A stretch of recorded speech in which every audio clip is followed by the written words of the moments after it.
The midnight train. In Pine Hollow, time moved slow. The kind of town where people still left their doors unlocked. Where the biggest excitement was the annual pumpkin festival. But there was one thing the townsfolk didn't talk about. Not out loud. The train. The railway line had been abandoned for decades. The tracks, rusted and overgrown, cut through the woods like an old scar. No trains ran through Pine Hollow anymore. Not since the derailment. Not since the accident. But every night, at exactly 3:13 a.m., you could hear it.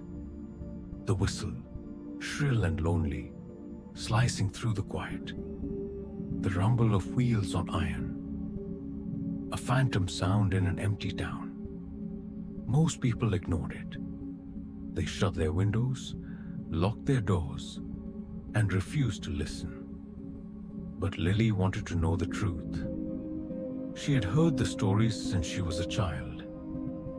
How the train had been carrying a full load of passengers the night it went off the rails, plunging into Blackwood Gorge. How they never recovered all the bodies. How, some nights, if you stood on the tracks, you could see the train, its windows glowing with an eerie light, the faces of the lost staring out. She never really believed it. Until she did. It started with the dreams. She would wake up at exactly 3:13 a.m., heart hammering, the sound of the whistle still ringing in her ears. Sometimes she thought she heard voices, whispering through the trees outside her window, calling her name. So one night, she went to the tracks. The air was thick with the scent of damp leaves and rusted metal. The woods were silent, the town far behind her. She stood on the old railway line, her breath a pale ghost in the cold night air. Then she heard it. The whistle. Distant at first, but getting closer. The air around her changed, charged, with something electric, something wrong. The ground trembled beneath her feet. And then the train appeared. It roared out of the darkness, a massive iron beast that should not exist. The cars were old, the kind she had only seen in history books, their paint peeling, their metal scarred. But the worst part, the part that made her blood run cold, were the passengers.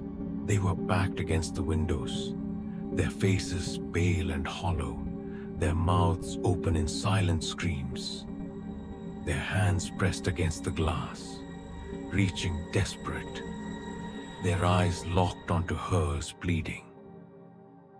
Then the doors began to open. A rush of freezing air hit her, and she staggered back.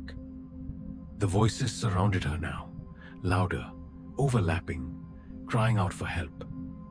She felt something tug at her sleeve, fingers like ice brushing her skin.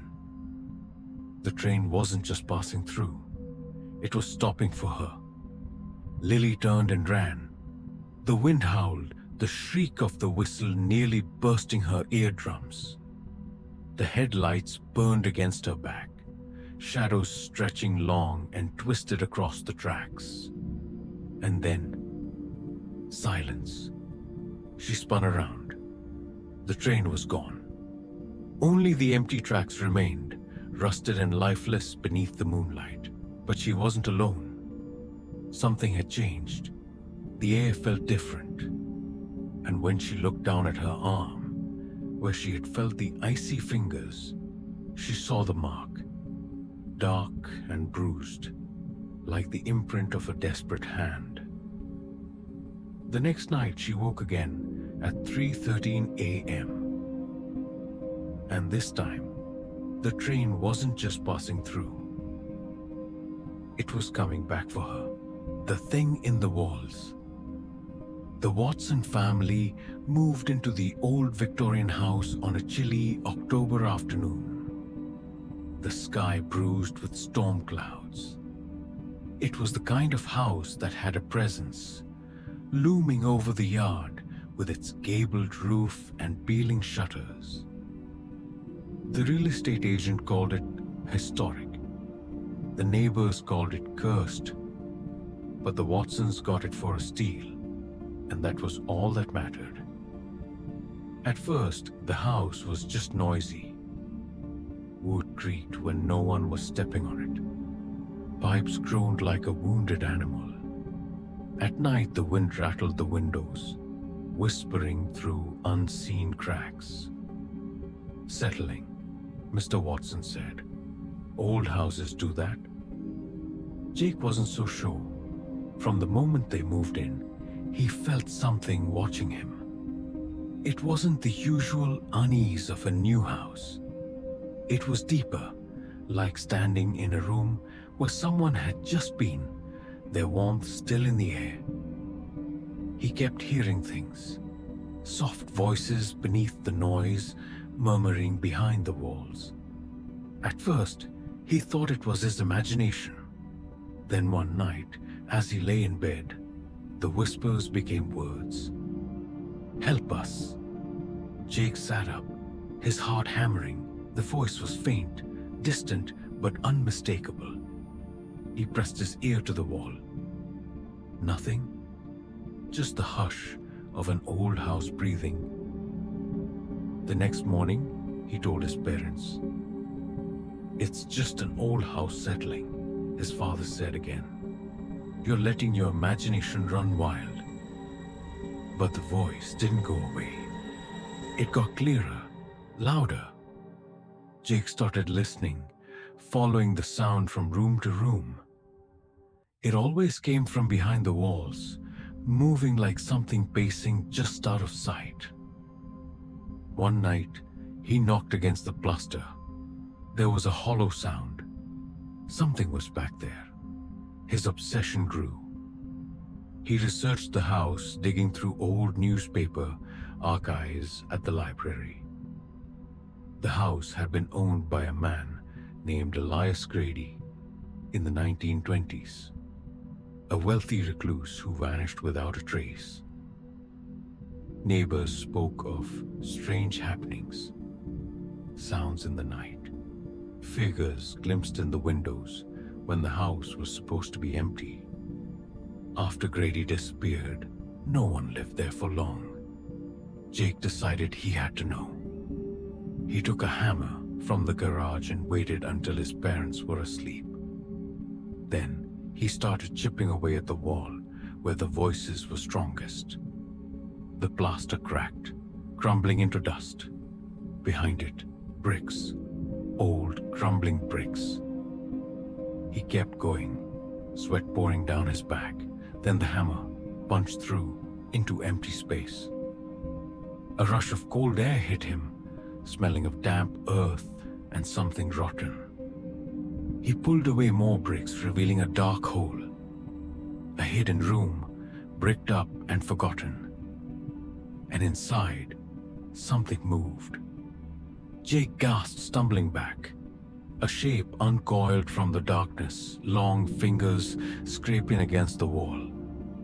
Eyes, too many eyes, glowed faintly in the gloom. The whispers became a chorus of voices, pleading, crying, "Help us! Help us!" The thing in the wall stepped forward. Jake tried to run, but the air thickened, pressing against him like invisible hands. Shadows spilled from the hole, crawling up the walls like living ink. A clawed hand reached for him, and in that moment, he understood. Elias Grady had never left. He had been here all along, waiting in the dark, waiting to be found, waiting to be fed. Jake screamed. The next morning, the Watson family was gone. The house stood silent once more, waiting, listening, and behind the walls, the whispers began again. The dead choir.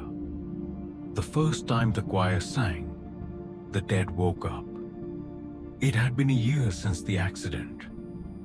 A whole year since the bus, carrying the Meadowbrook High School choir, skidded off the old county bridge and plunged into Black Hollow Creek. The water was dark, ice cold, and deep. None of the students made it out. Neither did their teacher, Mrs. Holloway. Some bodies were never found. The town held a candlelight vigil. The parents sobbed, and the school put up a plaque by the gymnasium. Life moved on, as it always does. But the music room had stayed silent. That long, echoing space where voices used to lift toward the ceiling like smoke. The school decided it was time to start fresh. A new choir director was hired, a woman named Miss Vale. She was young, enthusiastic, and determined to bring music back to Meadowbrook High. When she put up the sign-up sheet, the slots filled quickly. The first rehearsal was on a rainy Tuesday afternoon. The air was thick with the smell of damp wool coats and old sheet music.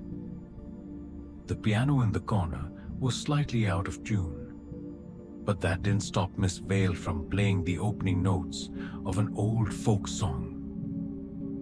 The students hesitated, then began to sing. And that's when it started. At first it was subtle, a whisper between the notes, just beneath the melody. A second voice, no, a dozen voices, singing along. The sound of children's voices, light and distant, weaving through the music like a cold breeze through a half-open window. The students felt it, though they couldn't quite name what was wrong. The air in the room seemed heavier. The lights flickered. The old wood of the floor groaned as if someone unseen was shifting their weight. When they finished, the room was silent. A silence so thick it felt alive. Then one of the sopranos, a girl named Rachel, swallowed hard and said, "Did you hear that?" No one answered, but they all had. That night the dreams began.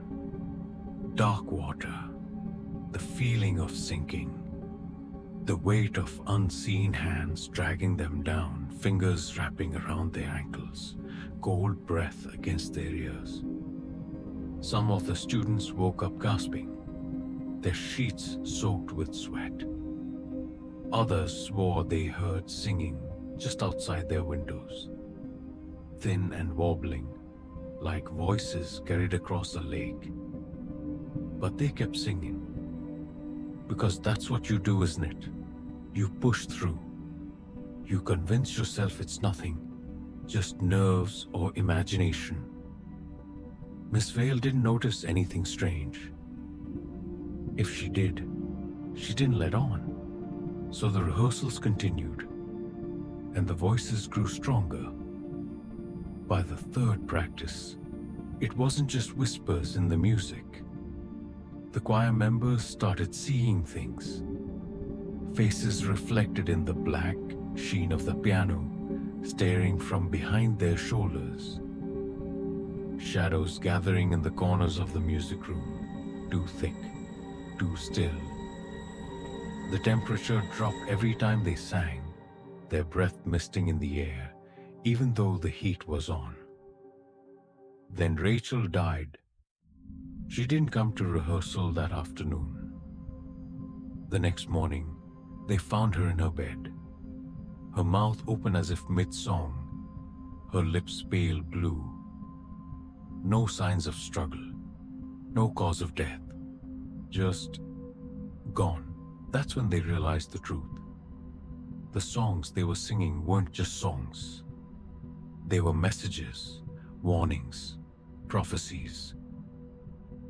The lyrics changed subtly, shifting just enough to tell a story no one wanted to hear. When they looked back at what they had sung the day before Rachel died, the words chilled their bones. She sleeps beneath the water deep, where voices cry and mothers weep. And then Jeremy, one of the tenors, started humming an unfamiliar tune in the hallway, a soft, eerie melody. He said he didn't know where he'd heard it, but it was stuck in his head. That night, he was found drowned in his bathtub, the water ice cold, even though the pipes ran hot. They tried to stop singing, but the music wouldn't stop. Notes scribbled in their textbooks. Sheet music appearing in their lockers, in their backpacks, in their bedrooms. Songs whispered in their ears when they were alone. Their own voices humming when they didn't remember opening their mouths. Miss Vale changed after that.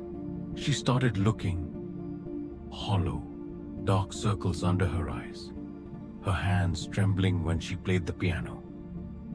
One day, she whispered to the class, "They don't want us to leave." And they didn't. Not really. Because the choir wasn't new. It was just waking up. And it was still hungry. The forgotten name, Sarah Whitaker, never planned to come back to Black Hollow. The village sat tucked away in the folds of the mountains, the kind of place that wasn't on maps unless you already knew where to look. She had spent years pretending it didn't exist. Like a bad dream she had outgrown. But when life backed her into a corner, a job lost, a rent check that wouldn't clear, a son who needed more than she could give, she found herself driving through the winding roads, watching the trees close in around her like skeletal fingers. She had told Daniel, her 7-year-old, that it would only be for a while, just until she got back on her feet. Her mother's old house had been abandoned for years, but it was still standing, and standing was good enough. Yet, from the moment she rolled into town, something felt off. It wasn't just the way the villagers looked at her. Long stares from behind curtains, a few mumbled hellos that carried no recognition. It was something deeper, something unspoken. Black Hollow had always been quiet, but this was different. It felt empty in a way that didn't make sense. The grocery store was still there, but the shelves were half-stocked. The owner, a stooped old man named Gil, greeted her like she was a stranger. Passing through, he asked as he bagged her groceries.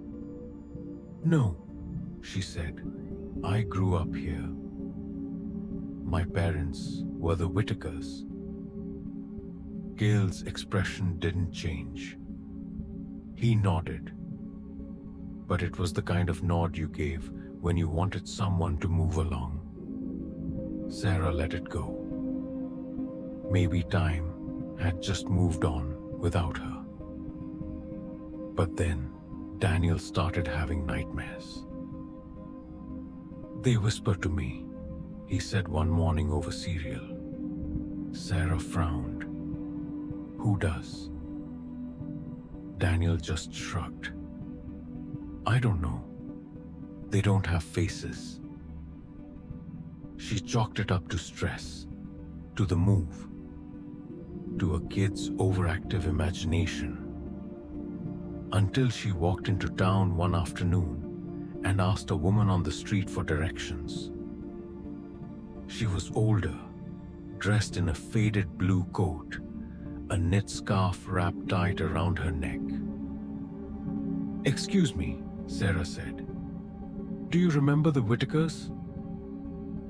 The woman's polite smile flickered. I don't believe I know that name. Something cold slid through Sarah's stomach. My family lived here. My parents, Margaret and Thomas Whitaker. My mother worked at the library. The woman shook her head, the movement stiff. No library here, dear. Sorry. Sarah's mouth went dry. She had spent hours in that library as a kid. She could still see the rows of books, the dust motes in the sunlight. Her mother's hands flipping through the pages of old records. But the woman's eyes had gone flat, like a door had closed behind them. Maybe you're thinking of somewhere else, she said, and walked away. That night, Sarah dug through the few boxes she had brought with her. Old photo albums, birth certificates, proof that she had existed, that her family had been here. But the pictures had changed. She flipped through a family photo taken in their front yard. She knew this picture. She remembered the day, the way the summer air smelled, the sticky popsicle in her hand. Only now, there were gaps in the image. The house was still there. The yard, the tree with the old tire swing. But where her parents should have been, there was only emptiness. Like the film had been overexposed. Her fingers trembled as she grabbed another photo. Her 5th birthday. Balloons. A cake. Her father had been behind her, hands on her shoulders. Now, only shadow. Sarah clutched the photos to her chest, heart hammering. She wasn't losing her mind. She wasn't. But then Daniel got worse. He forgot things, small things, at first. The name of his stuffed rabbit, his favorite bedtime story, then bigger things, his birthday, his old school. And then, one night, Sarah found him staring out of the window, eyes unfocused. "What are you doing?" she asked. "They're calling me," he whispered. She pulled him away, her skin crawling. "Who?"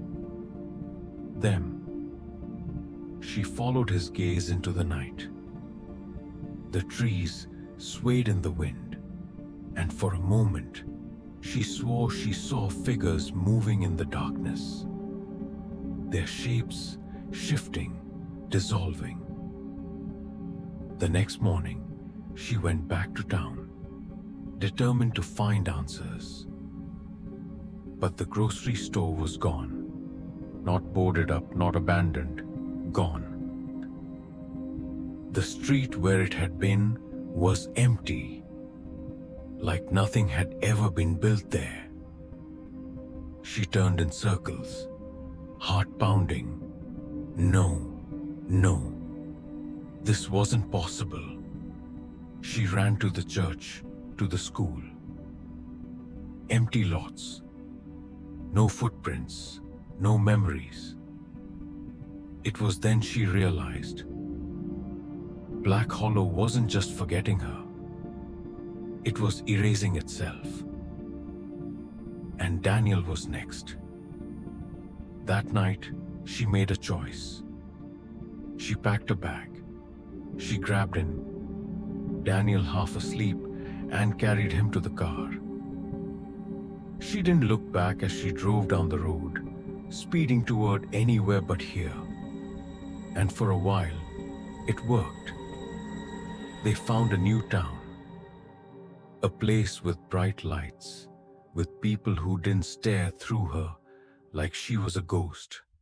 But one morning, as she poured cereal into a bowl, Daniel frowned. "Mom?" he asked. "What's my last name?" Sarah froze. Her hands started to shake. Because no matter how hard she tried, she couldn't remember. Echoes of the quarry. The gravel crunched under the tires as the car rolled to a stop. Mike killed the engine and leaned back in his seat, staring out at the overgrown path ahead. The air smelled like rain, though the sky was dry. "This is it?" Tanya asked from the back seat, peering over his shoulder. Mike nodded. "Yeah, the quarry's just up ahead. Haven't been here since." He trailed off, not finishing the sentence. No one needed him to. "Since Danny," Sarah said quietly. Her voice carried the weight of years, of grief that had settled into the cracks of their lives and stayed there. The four of them climbed out of the car. Mike, Tanya, Sarah, and Greg. Childhood friends turned distant adults, brought back together for the first time in decades by a high school reunion. The town hadn't changed much, but they had. Mike's hair was thinning. Tanya's laugh lines had deepened. Sarah had the tired look of someone who'd fought too hard for too long. And Greg, well, Greg barely spoke these days. "You sure this is a good idea?" Tanya asked, pulling her jacket tighter around her. The path ahead was choked with weeds and littered with fallen branches. "We used to come here all the time," Mike said. "It'll be good. Closure." No one argued, but the unease settled over them like a second skin. The quarry was where they'd spent endless summers as kids, swimming, climbing, laughing. It was also where Danny had drowned. The path opened to the clearing, and there it was. The quarry, a deep, still pool of water surrounded by jagged rock walls. The water's surface was unnaturally smooth, reflecting the overcast sky like a mirror. "Looks smaller than I remember," Greg muttered, breaking his silence. His voice was rough, like gravel underfoot. Sarah nodded. "Everything does, eventually." They approached the edge, their footsteps tentative. The water was dark, almost black, and as they peered down, it seemed to stretch deeper than it should have. The quarry had always had that effect. A feeling like it was watching you back. "Danny wouldn't want us here," Tanya said, her voice tight. "Danny isn't here," Mike snapped, sharper than he meant to. "It's just a quarry. Just water and rock." "Then why do I feel like we're being watched?" Tanya whispered. Greg was the first to see it. "Hey, is that us?" They all turned to where he was pointing. Reflected in the water were their own faces, but not as they were now. The reflections staring back at them were young, frozen in time.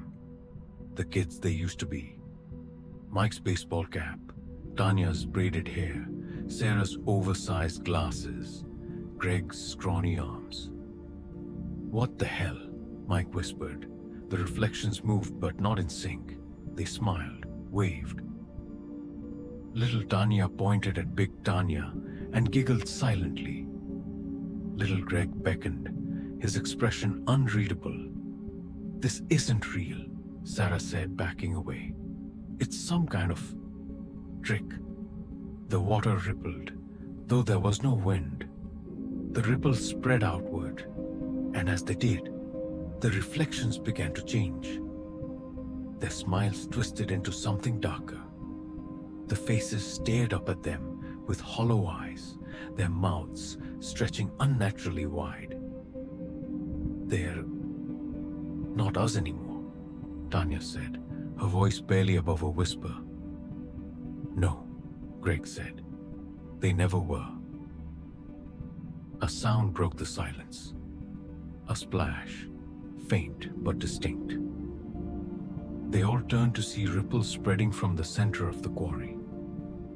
Something was moving beneath the surface, circling, rising. "We should go," Sarah said, already backing away. But Mike was rooted to the spot, staring down at his younger self. "It's Danny," he said. He's here." "Mike, don't," Tanya said. But Mike stepped closer.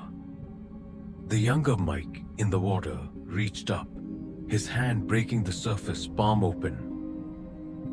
"We left him," Mike said. "We left him and never came back." "It wasn't your fault," Sarah said, grabbing his arm. "Mike, stop." The hand in the water grabbed his wrist. Mike screamed as he was pulled forward, the water swallowing him whole. The others rushed to the edge, but the surface had already gone still. His reflection stared up at them, smiling, as if nothing had happened. "We have to leave," Sarah said, her voice trembling. "Now. We can't just leave him," Tanya cried.